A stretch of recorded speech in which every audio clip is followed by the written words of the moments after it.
Namaskaram. There is a certain misunderstanding in the world today that success is a product of mere ambition, of external hustle, of grabbing opportunities faster than others. No, this is not success.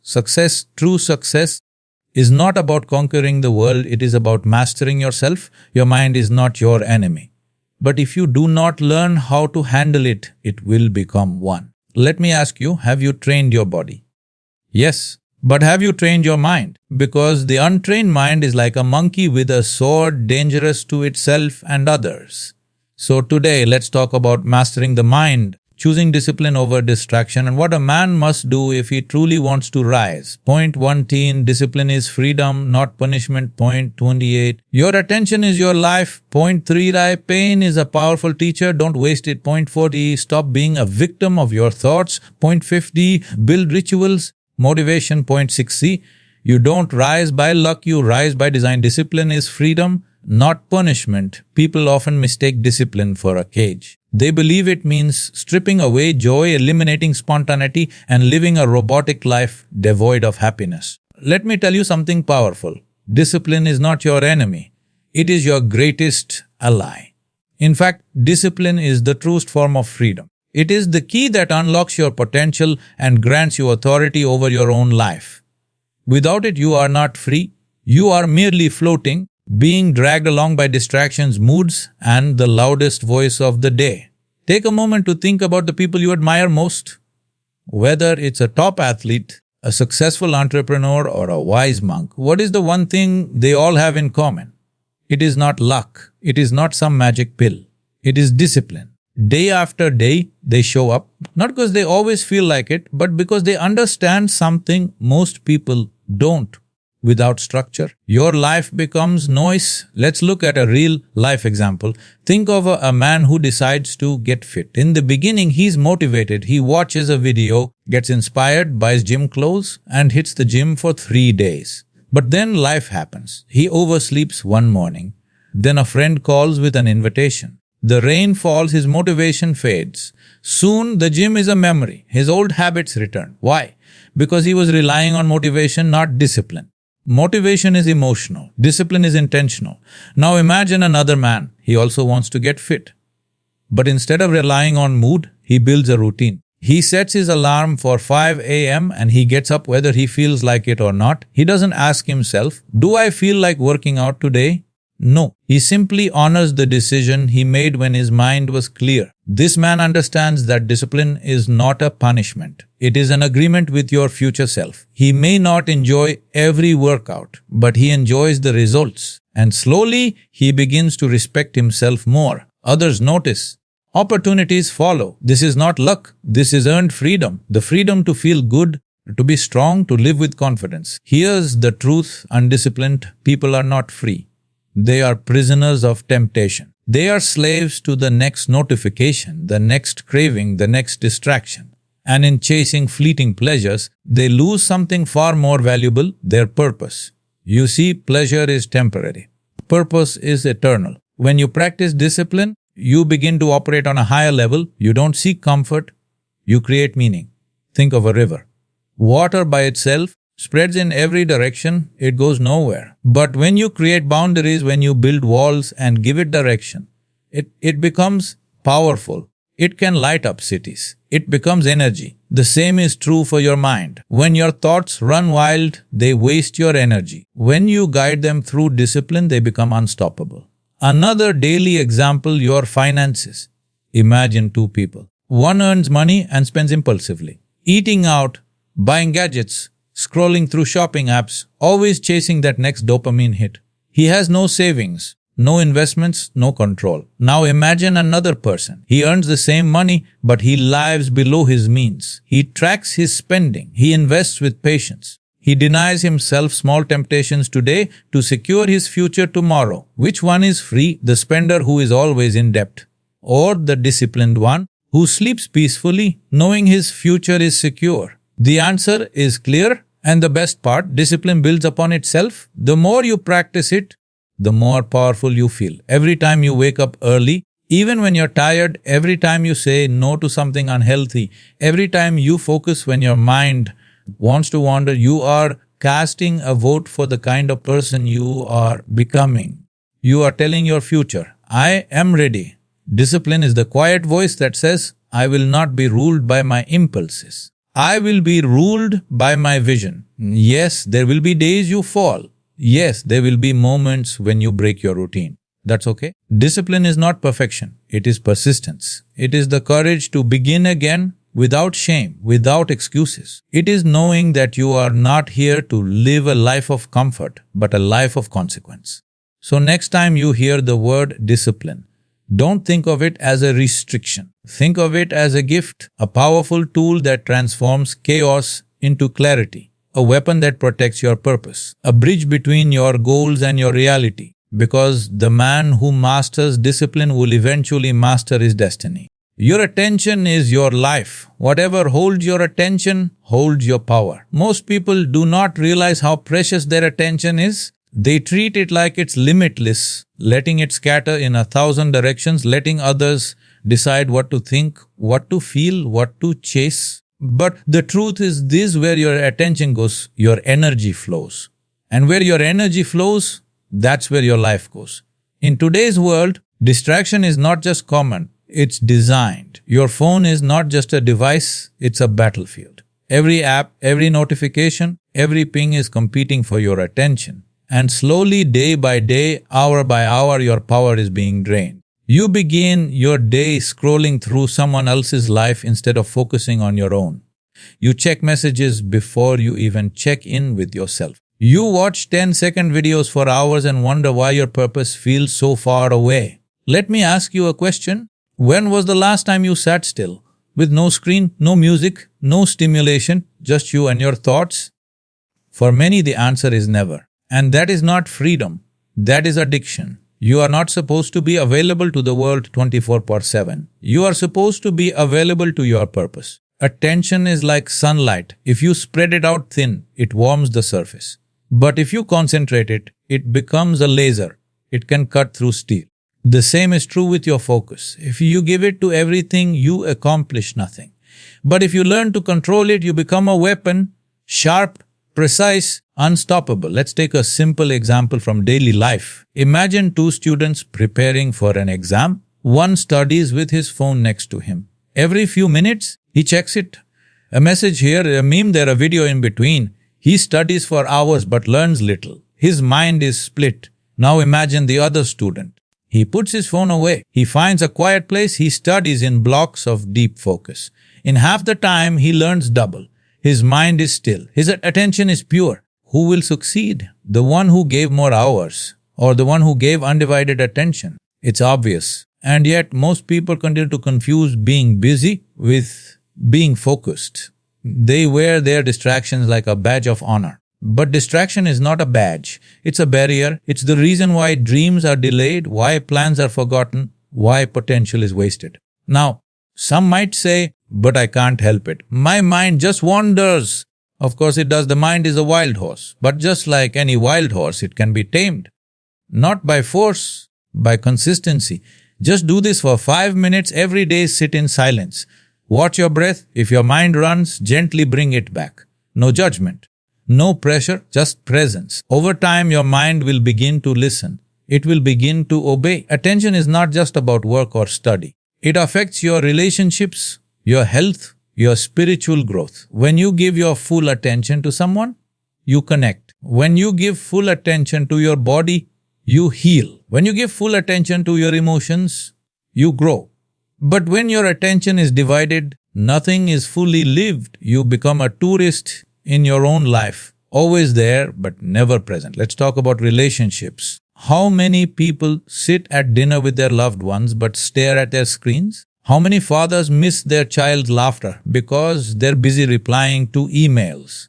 How many moments are lost because our minds are always somewhere else? Presence is the greatest gift you can give anyone. It says, you matter. This moment matters. And presence starts with attention. Even in fitness, this truth applies. A man who works out while watching videos or chatting may go through the motions.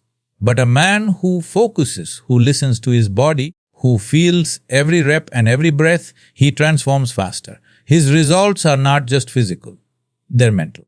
because he is not just building muscle, he is building mastery. The same goes for business, creativity, faith. Every field of life rewards the one who brings full attention. Not half energy, not half listening, not multitasking. True success demands total focus. So remember, your attention is not a toy. It is not something to waste or trade cheaply. It is sacred. It is the steering wheel of your life. If you don't hold it tightly, someone else will drive you toward their goals, not yours. Start small. Wake up and spend your first 10 minutes without a screen. Just breathe. Reflect.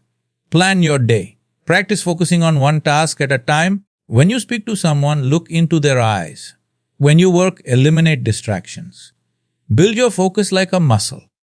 It will hurt in the beginning, but it will reward you for a lifetime. Because a man who controls his attention controls his destiny. And that, my friend, is power. Pain is not the enemy. It is a messenger, a mentor, and a powerful force that has the potential to shape greatness within you. Yet in today's world, people are trained to avoid pain at all costs. We reach for comfort before courage. We numb ourselves with distractions, temporary pleasures, and shallow escapes the moment discomfort appears. But in truth, pain has built stronger men than pleasure ever could. It is not something to run from. It is something to listen to. Consider a man who has failed in business. He invested all his energy, dreams, and heart into a project that didn't work. People mocked him. His friends doubted him. The shame of failure burned deep. That pain could break him or it could build him. If he chooses to sit with it, reflect on it, and understand what it is trying to teach him, something incredible happens. He gains wisdom. He becomes resilient. He stops making excuses. He starts making changes. In time, that pain becomes the very foundation of his comeback story. Now imagine if he had avoided the pain, blamed others, numbed himself with entertainment, moved on without reflection. He may have saved himself temporary discomfort, but he would have lost the lesson. And without the lesson, he is bound to repeat the same failure again and again. This is the difference between a man who rises and a man who runs. Pain is honest. It doesn't lie. It tells you when something is wrong, when something needs to change. It shows up when you're not living up to your potential. It rings loud when you betray your values. It whispers when you're off track. And the deeper you listen, the more you learn. Think about your physical body. When you train in the gym, it's not the easy reps that make you stronger. It's the painful ones. The last 3 reps, when your muscles scream, when your breath shortens, when your mind says quit, that is where growth happens. That burn, that struggle, that pain is your teacher. It's not trying to break you. It's trying to rebuild you. But most people quit at the first sign of pain. They stop when it gets hard. They retreat into comfort, not realizing that comfort is the slowest poison. It dulls your edge. It kills your drive. It tricks you into thinking you're safe when you're actually stuck. Let's take a daily life example. Heartbreak. One of the most painful experiences a man can go through. When a relationship ends, it feels like a part of you dies. The silence is loud, the loneliness is sharp, but if you don't escape it, if you face it, you begin to rediscover yourself. You learn what you want, what you need, you will never tolerate again. That heartbreak becomes the soil where self-respect is planted. Many men find their purpose only after they lose what they thought they couldn't live without. Another example, rejection. You apply for a job you desperately want, you prepare, you dream, you believe, and then you get the email, "We regret to inform you." That sting, that moment of defeat can either fuel your excuses or feed your fire. If you pause and look closely, that rejection is feedback. Maybe you need to improve your skills. Maybe you weren't clear in your purpose. Maybe something better is waiting for you, but only if you grow into the person who's ready for it. Pain is not weakness. Pain is the signal that something bigger is calling you. A stronger version of you, a more focused you, a more disciplined you. And no, it's not easy.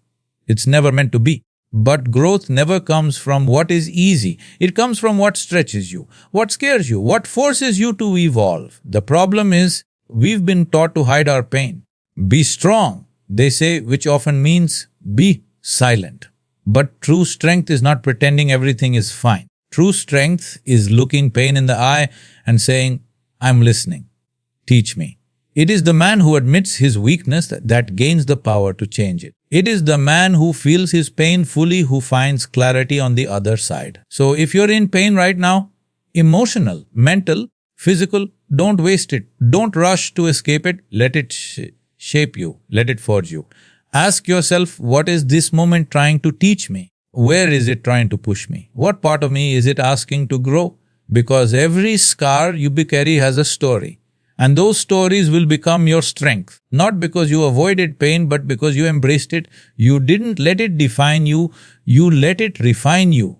Great men are not born in ease. They are born in fire. They are shaped in storms. They are revealed in the face of pressure. Your pain is not your punishment. It is your preparation. So the next time life hits you hard and you feel like breaking, remember this: you are being sculpted, not shattered. You are being molded into the man you are meant to become. Let pain do its work. Let it carve away the weakness. Let it burn away the doubt. And what will be left will be pure, powerful, and unstoppable. Your thoughts are not facts, they are not commands, they are not always real. And yet, most people live every day as if every thought that enters their mind must be believed, followed, and obeyed. This is the silent prison where so many men remain trapped, not by chains, but by the unchecked power of their own thoughts. Here's the truth that can set you free: you are not your thoughts, you are the one who observes them. The mind is a powerful tool, but when left untrained, it becomes a dangerous master. Imagine handing a loaded weapon to a child. That's what it's like to live under the control of a mind you've never disciplined. Your thoughts can create beauty, vision, clarity, but they can also create fear, anxiety, and limitations that do not even exist. Most suffering doesn't come from life itself, it comes from the mind's interpretation of life. The event is neutral. Your thoughts make it painful. Take a daily example. Imagine you're walking into a meeting at work. Your mind suddenly says, you're not good enough, or what if you mess up? Most people would immediately believe it, shrink, get nervous, and perform poorly. But here's the key difference between those who succeed and those who suffer. Successful men don't believe every thought. They question them. They examine them. They ask, is this true, or is this just fear dressed up as logic? The mind is like a wild horse. If you don't hold the reins, it will run wherever it pleases, often into darkness, into worry, into regret. But if you learn to hold the reins, to guide it, to focus it, it becomes your greatest ally. A man who has mastered his mind is unshakable, not because life is easy, but because his inner world is stable. Let's say you're trying to build something big, a business, a body, a new path. Along the way, your mind will whisper doubt. What if you fail? People will laugh at you. You don't have what it takes. If you obey those thoughts, you'll quit before you even begin. But what if you spoke back? What if you said, even if I fail, I'll learn. I don't need anyone's permission to evolve. I may not have it all yet, but I'm growing every day. Just like that, you shift from being a victim of your mind to being the commander of it. It's important to understand, your brain was not built for happiness. It was built for survival. That means it's constantly scanning for threats, problems, things that could go wrong. In today's world, those threats aren't wild animals or hunger. They're opinions, failures, rejections. Your mind reacts the same way to an angry email as it would to a tiger in the jungle. It floods your system with fear, telling you to run, hide, or freeze. But you must rise above this ancient wiring. You must become the observer. The moment you realize you are watching your thoughts, not being your thoughts, you gain power. The storm may rage in your mind, but you are not the storm, you are the sky. And no matter how strong the storm, it will pass. Even in relationships, this applies. A simple message left on read for too long can spark thoughts like, she's ignoring me, she doesn't care, something's wrong, and you spiral. But maybe she's just busy. Maybe nothing is wrong. One thought has the power to destroy peace unless you stop, breathe, and say, let me wait and see what's true before I react. This isn't about suppressing your thoughts. It's about separating yourself from them. Seeing them like clouds in the sky, they come, they go. Some are light and beautiful. Some are dark and heavy. But none of them define the sky itself. You are the sky. Your awareness, your consciousness, your stillness. That is your true identity. Here's a simple daily practice. Whenever a strong, negative thought arises, pause. Take a deep breath. Ask yourself, is this thought useful? Is it true? Does it serve me? If the answer is no, let it go. Like a leaf in the river, watch it float by. Don't grab it. Don't wrestle it. Just let it pass. This is mental discipline. This is the gym for your mind. It's not as visible as muscles or money. It's even more powerful because a man who has mastered his thoughts has already won the greatest battle of life. You will face challenges. You will face heartbreak, failure, pressure. But if you can stay calm inside, if you can think clearly when others panic, if you can choose thoughts that build you instead of break you, you will rise above the noise. You will stand tall while others collapse under the weight of their own minds. Don't be a slave to every doubt, every fear, every lie your mind throws at you. Train it. Guide it. Teach it to serve your vision, not sabotage it. Because the greatest power is not controlling the world. It is controlling your reaction to it. And once you master that, you are truly free. Motivation is a spark, but discipline is the engine. Motivation comes and goes like the weather. One day it's bright and strong. The next it's nowhere to be found. That's why the men who rely on motivation are inconsistent.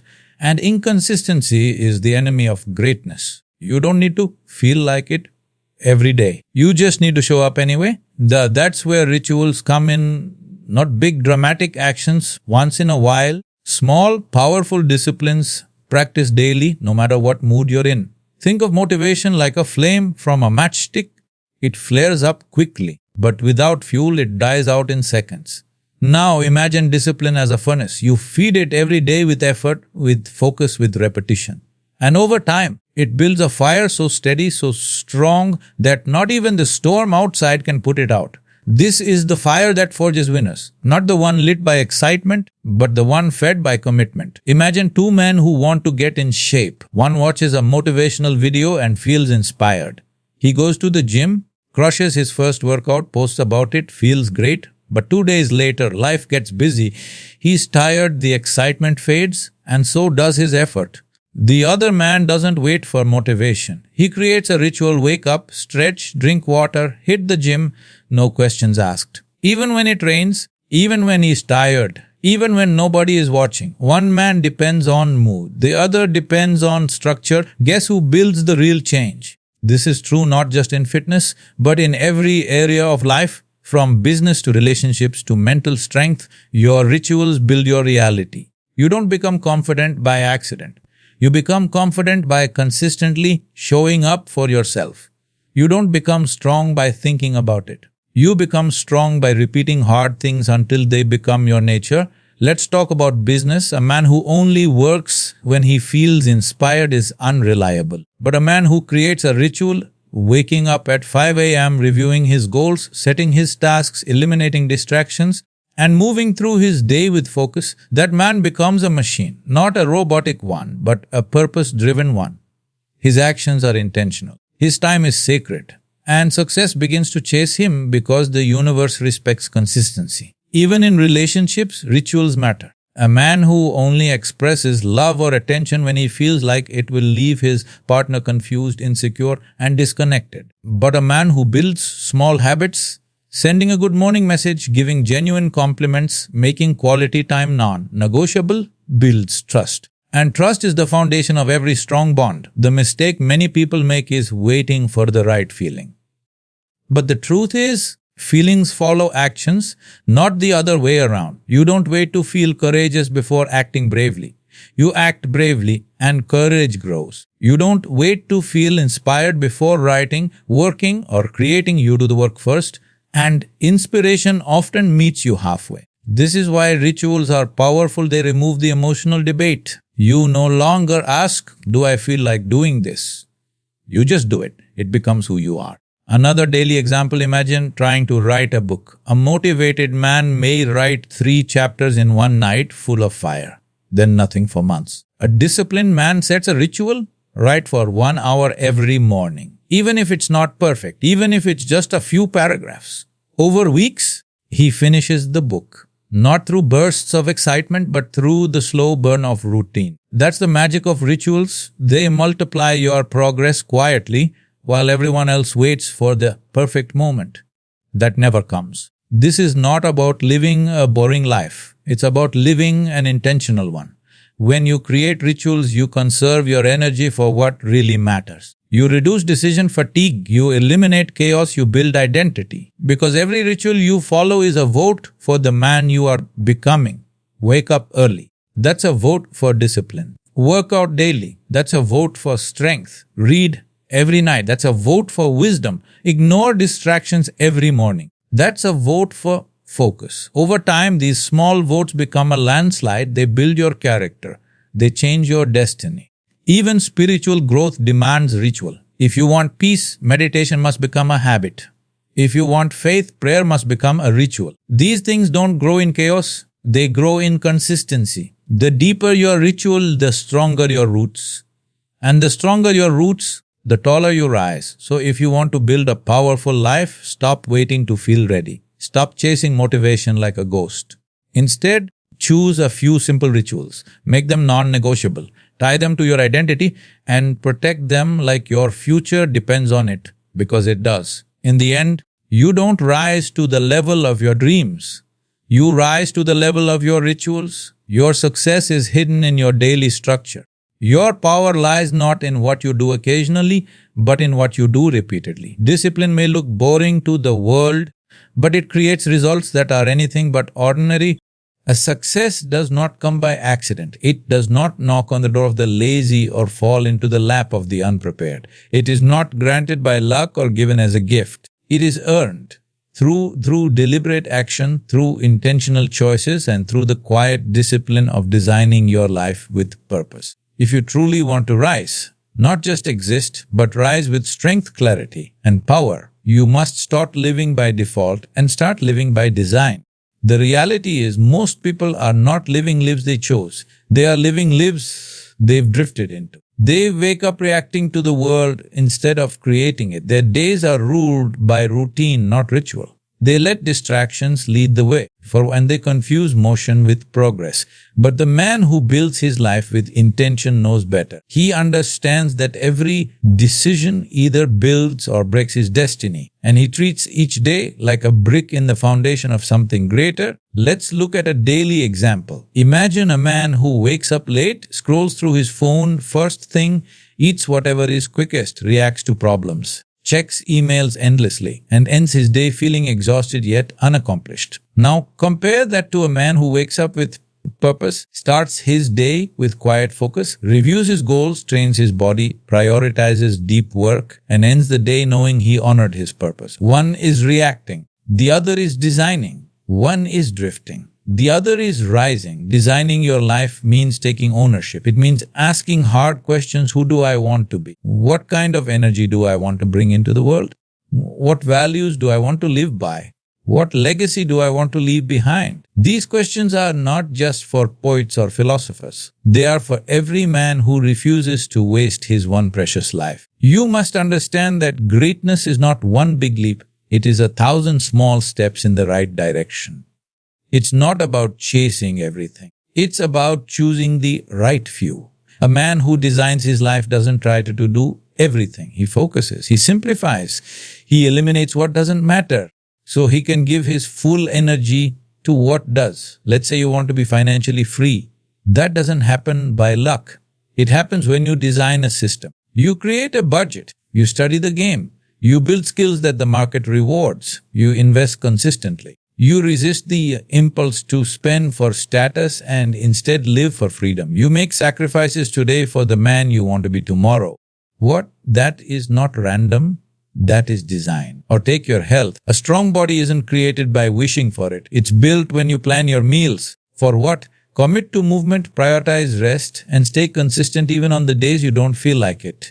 You become fit not just in body, but in mind, because every workout becomes a reminder that you are in control, that you are designing your future with sweat, grit, and relentless discipline. Even your relationships must be designed. You don't accidentally become a great father, a faithful partner, or a wise friend.